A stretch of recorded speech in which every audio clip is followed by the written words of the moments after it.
കാണൂ പരസ്യരഹിതമായ ഏറ്റവും പുതിയ എപ്പിസോഡുകൾ.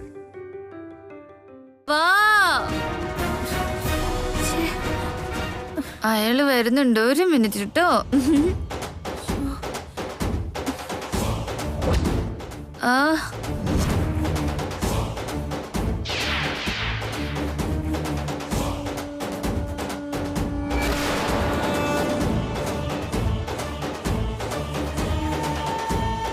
വാ വാ വാ വാ വാ. എന്താ നോക്കി നിൽക്കുന്നേ? എന്റെ അമ്മയോട് സംസാരിക്ക്. എന്നെ പോലെ മോളും ഫോട്ടോയിൽ നോക്കി സംസാരിക്കാറുണ്ടല്ലേ? ഞാനും അതുപോലെ ഇഷ്ടപ്പെട്ടവർ മുന്നിലില്ലെങ്കിലും ഇങ്ങനെ ഫോട്ടോയിൽ നോക്കി സംസാരിക്കും. സംസാരിക്കൂ ദശരഥരാമവർമ്മേ, സംസാരിക്കൂ. ഞാൻ എപ്പോഴും ഇവളോട് സംസാരിക്കാറുള്ളതാ. മോള് സംസാരിക്കേ. ഓ, അമ്മ ഫോൺ വെച്ചെന്ന് തോന്നുന്നു. ഇനി അമ്മ വിളിക്കുമ്പോ ഞാൻ തരാട്ടോ.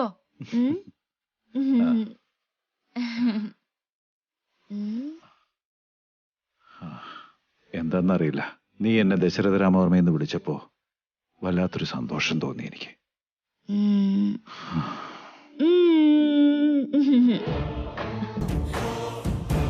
ബാങ്കം കയറ്റിക്കൊണ്ടിവള് ഞാൻ നിങ്ങളുടെ അനന്തരവളല്ല, ചന്ദ്രികയുടെ മോളാന്നെങ്ങനെ പറഞ്ഞ കഷ്ടപ്പെട്ടത് മുഴുവൻ വെറുതെയാവും. എന്തൊരു പ്രാന്ത ഈ പെണ്ണ് കാണിച്ചിരിക്കുന്നെ. അങ്ങോട്ട് ചെല്ലട്ടെ, അവൾ അവിടൊന്നും പറയാതെ നോക്കണം.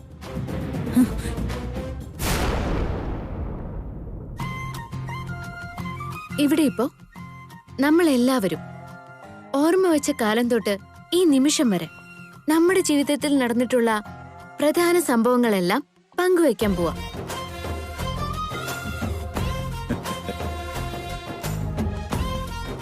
ഇവളുടെ വായിൽ കോലിട്ടിളക്കി പറയാനുള്ളത് മുഴുവൻ പുറത്തു കൊണ്ടുവരണം. അതെല്ലാവരുടെയും മുന്നിൽ വെച്ചാവുമ്പോ ഞാനായിട്ട് വീണ്ടും അത് തെളിയിക്കേണ്ട കാര്യവും വരുന്നില്ലല്ലോ.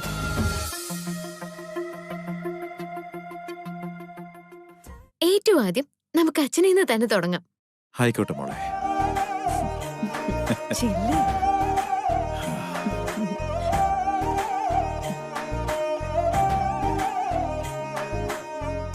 എന്റെ കുഞ്ഞുനാളിലെ ഏറ്റവും നല്ല ഓർമ്മ എന്റെ അനുജത്തിയാണ്.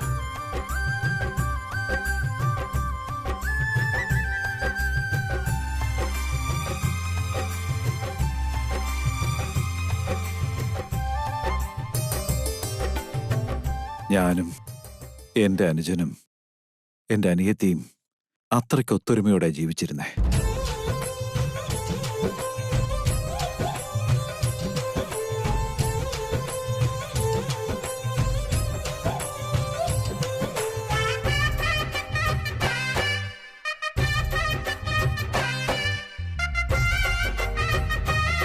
ഞാൻ നിനക്ക് ഇപ്പൊ വാക്ക് തരാ, എന്റെ മോൻ ദേവനെ കൊണ്ട് നിന്റെ മോളെ ഞാൻ കല്യാണം കഴിപ്പിക്കും.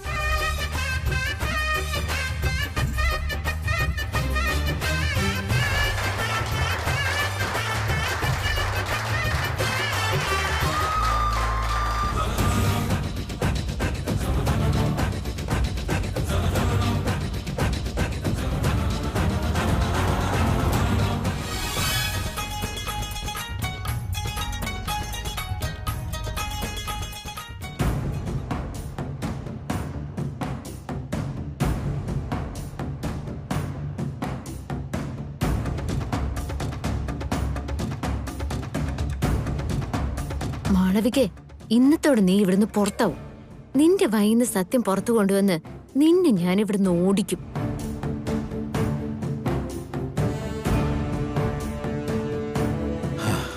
ഇങ്ങനെ പറഞ്ഞാൽ തീരാത്തത്ര കഥകളുണ്ട്. ഇപ്പോഴും മനസ്സിൽ താലോലിച്ചുകൊണ്ട് നടക്കുന്ന ചില ഓർമ്മകളാണ് അതൊക്കെ.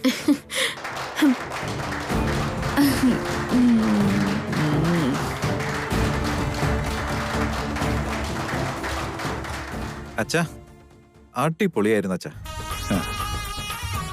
ഞങ്ങൾ പോലും ഇതുവരെ അറിയാത്ത ഒരുപാട് കാര്യം പറഞ്ഞു. നിക്ക് ദേവേട്ടാ, ദേവേട്ടന്റെ പ്രിയപ്പെട്ട മാളവികയുടെ കാര്യങ്ങൾ അറിയാനും ദേവേട്ടന് ആഗ്രഹമില്ലേ? ഇതെന്താ ഇവളെന്തിനാ ഇടയ്ക്കിടയ്ക്ക് ഇങ്ങനെ മാളവികയെ തന്നെ നോക്കുന്നു?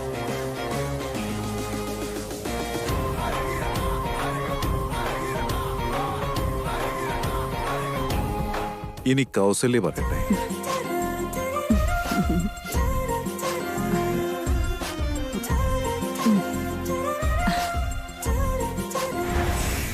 ഈ പെണ്ണിന് ഇതെന്തിന്റെ കേടാ? എത്ര സൂക്ഷിച്ച് കൈകാര്യം ചെയ്യേണ്ട കാര്യങ്ങളാ. എന്തിനാ ഇവളിപ്പോ ഈ ബാങ്ക് കുടിച്ചത്?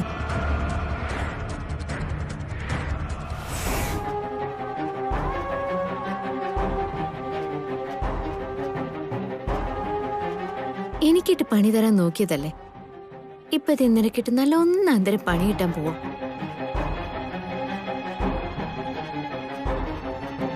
ദേ പിന്നെ അവള് നോക്കുന്നു. എന്തോ ഒപ്പിച്ചിട്ടുണ്ടല്ലോ ഇവള്. ഞാൻ എന്ത് പറയാനാ? എന്റെ ജീവിതം നിങ്ങളൊക്കെയാ.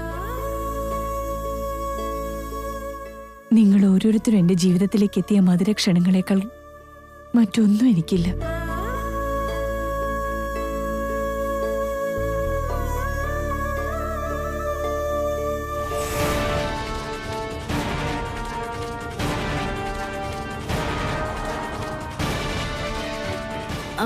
ഡ്രൈവർ, ആ ഷോപ്പിംഗ് മാളിന്റെ അടുത്ത് നിർത്തിയേക്ക്.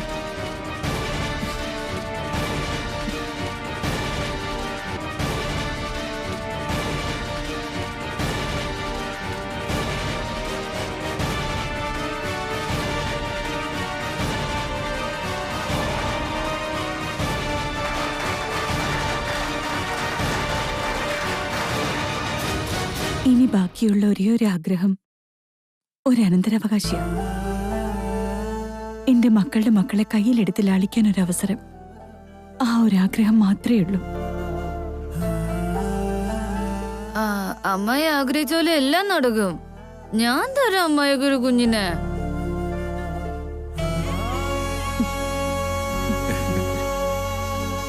അച്ഛനും അമ്മയും കഴിഞ്ഞ സ്ഥിതിക്ക് ഇനി മാളവിക അവളെ കുറിച്ച് പറയട്ടെ അല്ലേ? നീ ചെല്ലും മാളവികെ. ഞാൻ എന്തു പറയാനോ? ആ പറയണം പറയണം പറയണം. പറയുമോളെ. എന്നാ ശരി, പറയാം.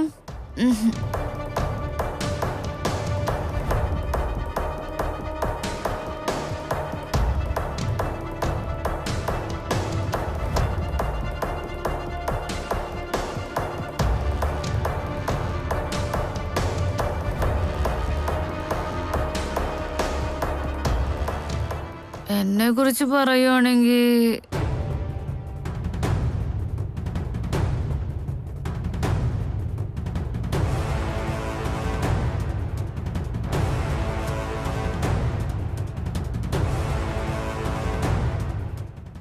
കുറിച്ച് പറയുവാണെങ്കിൽ ഒത്തിരി ഉണ്ട്. ഒത്തിരി ഒത്തിരി ഒത്തിരി ഉണ്ട്. നിങ്ങൾക്കാർക്കും അറിയാത്ത എൻ്റെ ഒരു ഭൂതകാലമുണ്ട്. ഒത്തിരി ഒത്തിരി വലിയ കഥയത്.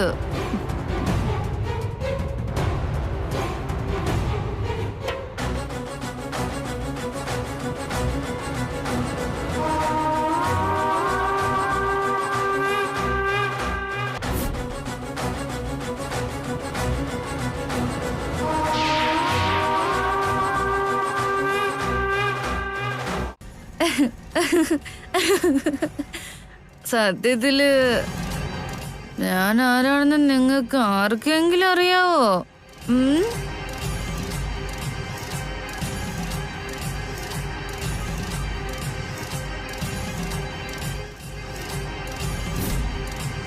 Happy Holi. Happy Holi. Happy holy.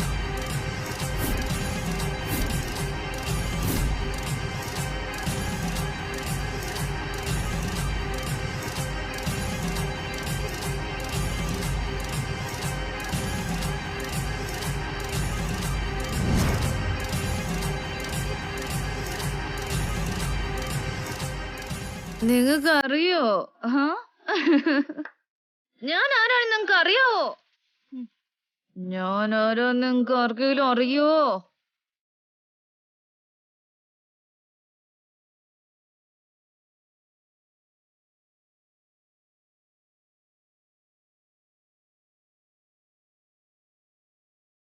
അമ്മാവാ, എന്റെ അമ്മയെ കുറിച്ച് ഞാൻ മൊത്തം കഥയും പറഞ്ഞാലുണ്ടല്ലോ, എല്ലാരെക്കാളും കൂടുതൽ അതിഭയങ്കരായിട്ട് അമ്മാവനെ ഷോക്ക് അടിക്കും. ഷോക്ക് അടിപ്പിക്കട്ടെ.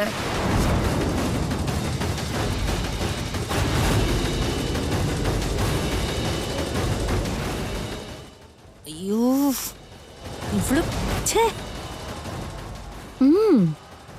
പറ ഇന്നത്തോടെ നിന്റെ മുഖം മൂടി അഴിഞ്ഞ് താഴെ വീഴണം. ഇന്നത്തെ ദിവസം കൊട്ടാരം വീട്ടിലെ നിന്റെ അവസാനത്തെ ദിവസമായിരിക്കണം. എന്റെ അമ്മ ആരാണെന്ന് നിങ്ങക്ക് അറിയാവോ?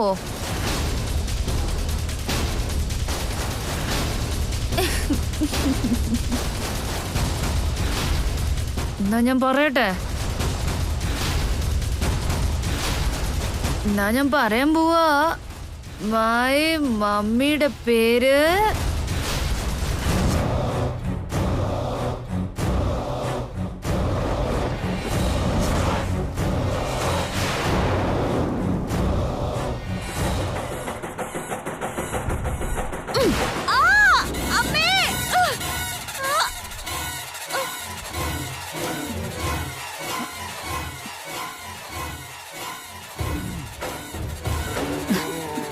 ദാസേട്ടാ അങ്ങോട്ട് നോക്കി.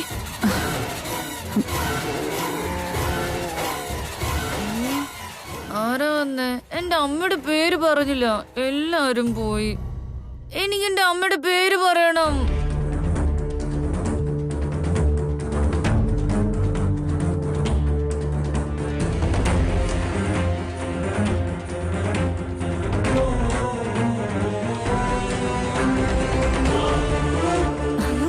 അയ്യോ എന്താ പറ്റി? എന്താ ഉണ്ടായേ? അയ്യോ ദാസേട്ടാ, ഈ കുട്ടി ബാങ്ക് കൂടുതൽ കഴിച്ചതായിരിക്കും. വിനയ, ഈ കുട്ടിയെ വേഗം നമ്മുടെ ഗസ്റ്റ് ഹൗസിൽ കൊണ്ടു കിടത്ത്. ശരി അച്ഛാ. ഇങ്ങോട്ട് വാടി. എടി, എന്ത് പ്രാന്താ നീ കാണിക്കുന്നേ? അമ്മ എപ്പോ വന്നു? എന്തിനാ ഇങ്ങോട്ട് വന്നേ? എന്നാ വാ, നമുക്ക് ദശരഥ രാമവർമ്മനെ കാണാം. നിക്കടി അവിടെ. ആദ്യം നീ വാ തുറക്കാതിരിക്കെ. എല്ലാം കുളമാക്കുമല്ലോ. എവിടെ പോയവള്?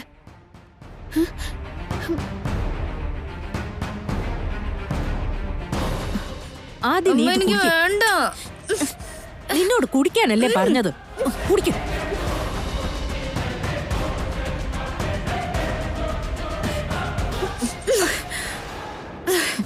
Malu, D Malu, Malu, D Malu, Malu. അമ്മ എപ്പോഴാ വന്നേ? നിന്നെ എങ്ങനെ വരാതിരിക്കും? അങ്ങനെയല്ലേ നിന്റെ കളികള്?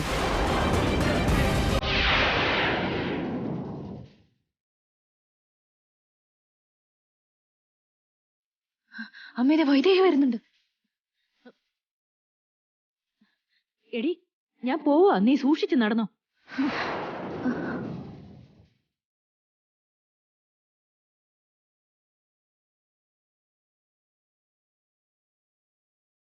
ആരേത്? നിക്കവിടെ. ഏയ് ഏയ്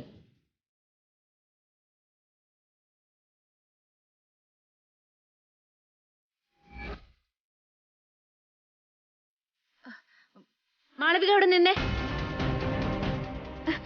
മാളവികേ, ആരാ അവര്? എന്തിനാ ഗേറ്റ് കടന്നു വന്നത്? മാളവിക അവരെ എന്താ കുടിപ്പിച്ചത്? എന്നെ കണ്ടത് അവരെന്തിനാ ഓടിപ്പോയി? എന്തൊക്കെ ഗൂഢാലോചനകളുണ്ട്.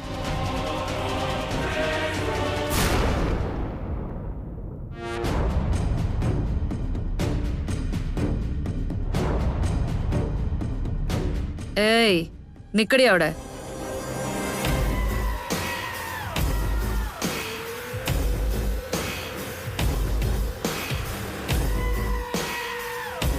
മാറി നിക്ക്. മാറി നിക്കാൻ വരട്ടെ. എവിടെ? ഞാനൊന്ന് നിന്നെ വിസ്തരിച്ച് കണ്ടോട്ടെ. അപ്രതീക്ഷിത പ്രകടനങ്ങൾ. ഞാൻ ഇത്രയൊന്നും വിചാരിച്ചില്ല. നീ എന്നെക്കാളും വലിയ കൗശലക്കാരിയാണല്ലോ. നിന്റെ വായിന്ന് സത്യം വരുത്തിക്കാൻ ഞാൻ നോക്കിയപ്പോ നീ എന്നെ ടാർഗറ്റ് ചെയ്ത് എന്നെ കൊണ്ട് പറയിപ്പിക്കാൻ പൊളി പ്ലാൻ അല്ലായിരുന്നോ? ഇലയ്ക്കും മുള്ളിനും കേടില്ലാത്ത രീതിയിൽ ഓരോരുത്തരും അവരുടെ കഴിഞ്ഞ കാലം പറഞ്ഞ അതിനിടയ്ക്ക് എന്നെ കൊണ്ടും പറയിച്ച് എല്ലാവരുടെയും മുമ്പിൽ എന്നെ പിടികൂടാന്ന് എന്തൊരു വലിയ പ്ലാനാ. അടിപൊളിയായിരുന്നു വൈദേഹി. ശരിയാ, പിടിക്കപ്പെട്ടിരുന്നെങ്കിൽ നിന്റെ അധ്യായം അടഞ്ഞു കിട്ടിയനെ. അവസാന നിമിഷത്തില് ഏതോ ഒരുത്തി കേറി വന്ന് എന്താ നിന്നെ കുടിപ്പിച്ചത്? അതോടെ നിന്റെ കിറുങ്ങിലൊക്കെ ഇറങ്ങിപ്പോയി. അല്ലെങ്കിൽ പറയായിരുന്നു. ഭാഗ്യമുള്ളവർ അങ്ങനെയൊക്കെ അടി. 4 വട്ടം കറക്കി മോളിന്ന് താഴേക്ക് വലിച്ചെറിഞ്ഞാലും പൂച്ച 4 കാലിൽ തന്നെ വീഴും. കറങ്ങി തിരിഞ്ഞ അവസാനം നിലത്ത് വീഴാൻ തുടങ്ങിയപ്പോഴല്ലേ കഥ മാറിയത്. അവസാന നിമിഷം ഒരു സ്ത്രീ വന്ന് നിന്നെ പിടിച്ചു നിർത്തിയിട്ട് പോയില്ലേ? ആരാ അവര്? പറഞ്ഞേ പറ്റൂ. ആരാണവര്?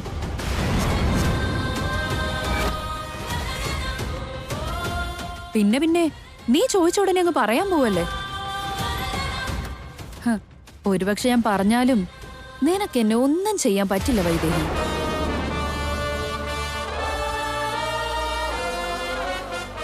എന്ത് ചെയ്യാനാ, എനിക്കിപ്പോ ഗജകേസരി യോഗമാണ്.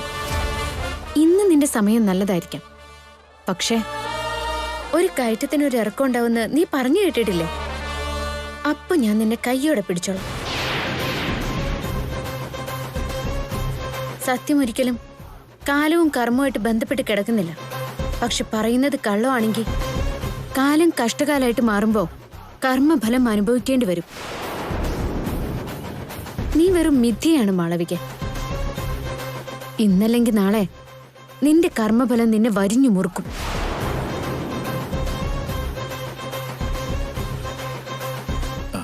മോളെ മാളവികേ,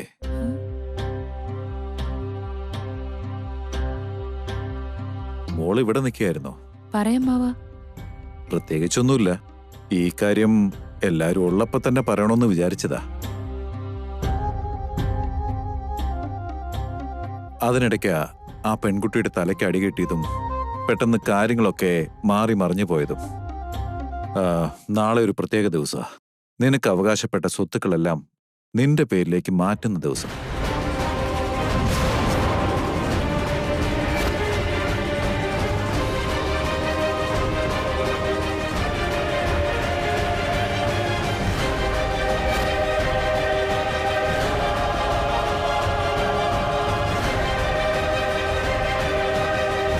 അതിപ്പോ ഇത്ര ധൃതി എന്തിനാ അമ്മാവാ? ഇതങ്ങനെയല്ല മോളെ.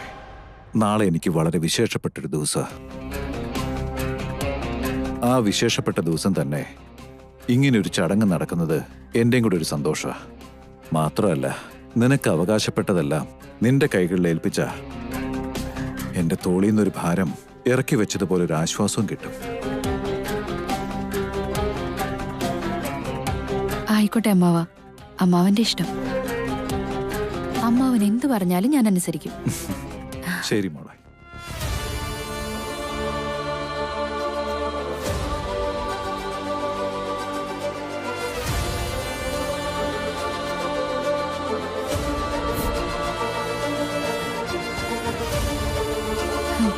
കുറച്ചു മുമ്പ് നീ എന്താ പറഞ്ഞത്?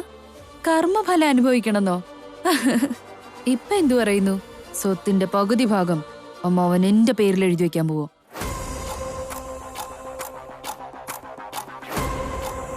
ആ ആസ്തിയും അവകാശവും എന്റെ കൈ കിട്ടട്ടെ. പിന്നെ ഏത് കർമ്മഫല എനിക്ക് പണി തരുന്നേന്ന് നോക്കാം. പിന്നീട് എന്നെ ആർക്കും ഒന്നും ചെയ്യാൻ പറ്റില്ല. പകൽക്കിനാവുകൾ ഫലിക്കില്ല. നാളത്തെ കാര്യല്ലേ, അത് നമുക്ക് നാളെ നോക്കാം. ആദ്യം കൈ കിട്ടട്ടെ, എന്നിട്ട് പോരെ ഇത്തരം വെല്ലുവിളികളൊക്കെ. നീ എന്താ ഈ പറയുന്നേ? എനിക്കിപ്പോ ആരാ വാക്ക് തന്നത്? കൊട്ടാരം വീട്ടിലെ ദശരഥ രാമവർമ്മ. വാക്ക് തെറ്റിച്ചാൽ മരണം എന്ന് വിശ്വസിച്ച് ജീവിക്കുന്ന ആളാ അദ്ദേഹം. നിറവേറ്റാൻ പറ്റാത്ത വാക്കുകൾ നൽകി അത് പാലിക്കാൻ ശ്രമിക്കുന്നിടത്താണ് അപകടം ഉണ്ടാവുക. യുക്തിയും നീതിയും ഒക്കെ അത് സ്വീകരിക്കുന്നവരെ ആശ്രയിച്ചിരിക്കും. നിനക്കതിനുള്ള യോഗ്യതയില്ലാത്തോണ്ട് ആ വാക്ക് പാലിക്കാൻ ഞാൻ ഉള്ളിടത്തോളം അനുവദിക്കില്ല. അപ്പൊ ഏതു വിധേന ഇത് നടക്കാതിരിക്കാൻ നിന്നാലാവുന്നതെല്ലാം ചെയ്യുമെന്നർത്ഥം അല്ലേ? എന്നാ നമുക്ക് അതും കണ്ടു തന്നെ അറിയാം. ആദ്യ രാത്രി ആഘോഷത്തിന് ഇങ്ങനെയൊക്കെ പറഞ്ഞിരുന്നു. അത് നിന്റെ ഭർത്താവിന് നിന്നോട് സ്നേഹം മൂത്തിരിക്കുന്നത് കാരണം എന്നെയൊക്കെ സ്വീകരിക്കാൻ പറ്റാത്തോണ്ട് സംഭവിച്ചതല്ലേ? പക്ഷെ ഇവിടെ നിന്റെ ഭർത്താവല്ലെന്ന് ഓർത്തോളണം. മറിച്ച് ദശരഥ രാമവർമ്മ എന്ന മണ്ടനാണ്. അനുജത്തിയോടുള്ള സ്നേഹം അയാളുടെ കണ്ണു മറച്ചിരിക്കുക. ഞാൻ ആ അനുജത്തിയുടെ മകളാണെന്ന് കരുതുന്നിടത്തോളം അയാൾ അത് എനിക്ക് വെച്ച് നീട്ടും. വല്ലതും ചെയ്യാൻ പറ്റുമെന്ന് ആഞ്ഞൊന്ന് ശ്രമിച്ചു നോക്കും.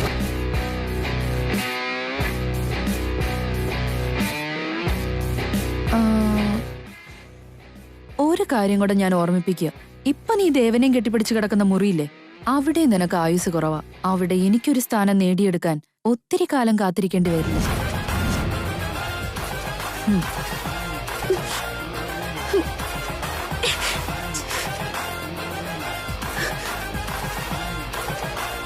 ഇവൾ ഈ സ്വത്തില് കൈവയ്ക്കരുത്. എന്തെങ്കിലും ഒന്ന് ചെയ്യണമല്ലോ. എന്താ ഇപ്പൊ ഒരു മാർഗം? എന്നോടാണോടി നിന്റെ കളി? ഇനി അങ്ങോട്ടുള്ള ദിവസങ്ങളിലെല്ലാം നിന്നെ കൊണ്ട് നക്ഷത്രം എണ്ണിക്കും ഞാൻ വൈദേഹി.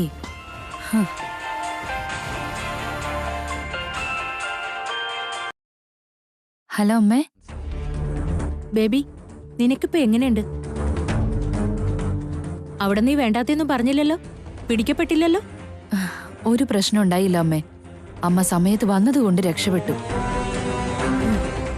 അല്ലെങ്കിൽ ലഹരി തലയ്ക്ക് പിടിച്ച് ഞാൻ എന്തെങ്കിലുമൊക്കെ വിളിച്ചു പറഞ്ഞേനെ. ഞാൻ ശാന്തി ചെറിയമ്മയുടെ മകളല്ല, ചന്ദ്രികയുടെ മകളാണെന്നെങ്ങാനും പറഞ്ഞിട്ട് അതാ വർമ്മയുടെ ചെവിയിലെങ്ങാനും എത്തിയിരുന്നെങ്കിൽ ഇത്രയും നാളത്തെ ലക്ഷ്യവും സ്വപ്നങ്ങളും എല്ലാം വെള്ളത്തിലായി പോയേനല്ലേ അമ്മേ?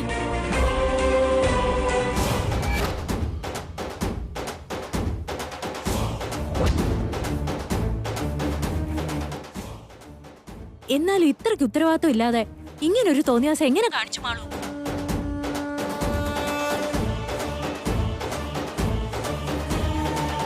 കൃത്യസമയത്ത് എനിക്ക് അവിടെ എത്താൻ പറ്റിയതുകൊണ്ട് രക്ഷപ്പെട്ടു. അല്ലെങ്കിൽ ഇപ്പൊ എന്തായാനെ? ആ ഹോളിയാ പണി പറ്റിച്ച് കളഞ്ഞതമ്മേ. ഞാൻ വൈദേഹിയെ കൊണ്ട് ആ ബാങ്ക് കുടിപ്പിച്ചിട്ട് ആദ്യ രാത്രിയിലെ സംഭവം അവളെ കൊണ്ട് പറയിപ്പിക്കാൻ ശ്രമിച്ചതാ.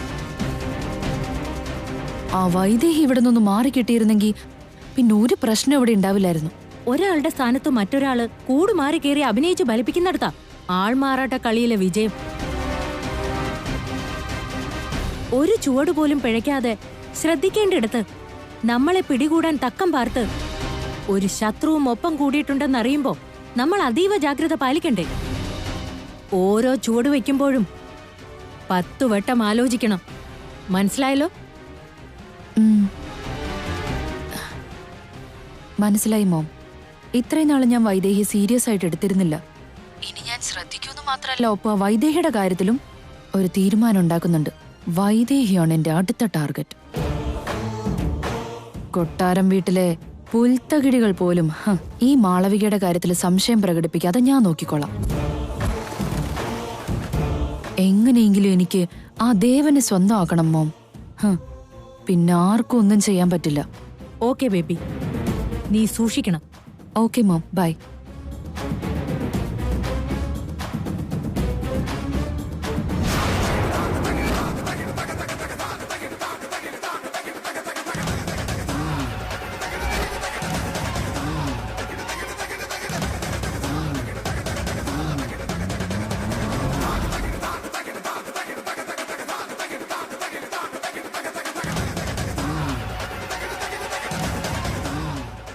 ഞാൻ പറഞ്ഞത് കേട്ട് കാണോ?